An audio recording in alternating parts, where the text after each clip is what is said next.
با دختری به نام ماکارانا آغاز میشه.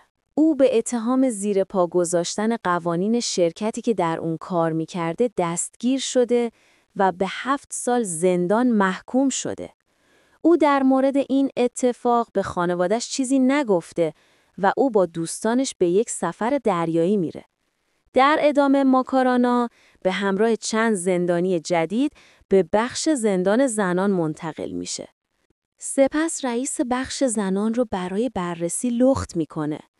او پس از بررسی زنان ماکارانا رو به سلول زنی به نام زوما میبره.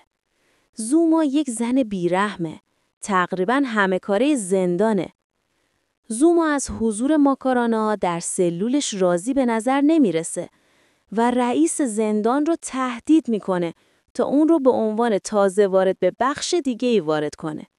ماکارانا در ادامه وارد سلول دیگه‌ای میشه و زندانیان اون بخش از گرمی با او استقبال میکنن و در زمان استراحت رئیس بخش وقتی که برای پسرش شیر میگیره و شخصی فیلمی برای اون میفرسته که در اون فیلم هنگام خواب از اونا فیلم برداری شده.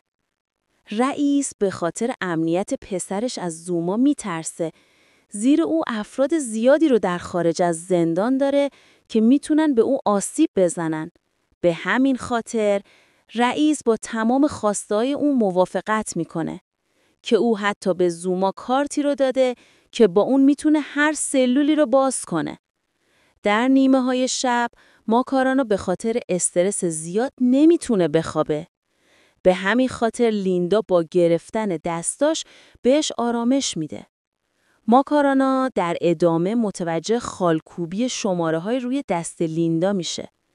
در همین حال ماکارانا به جلسه‌ها در شرکت که در اون توسط پلیس دستمالی میشه، پس از مدتی زوما به اونجا میاد تا با لیندا صحبت کنه.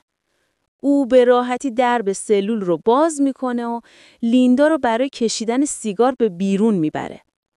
در همین حال نگهبانان وقتی که در حال گشت زنی هستن وارد اتاق لباسشویی میشن و جنازه لیندا رو پیدا میکنن.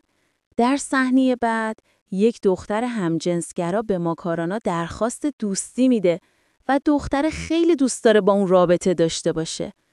اما ماکارانا با درخواستش موافقت نمیکنه و به اون میگه که همجنسگرا نیست. موقع نهار ماکارانا به یکی از نگهبانان میگه که از دیشب لیندا رو ندیده و نگهبان میگه که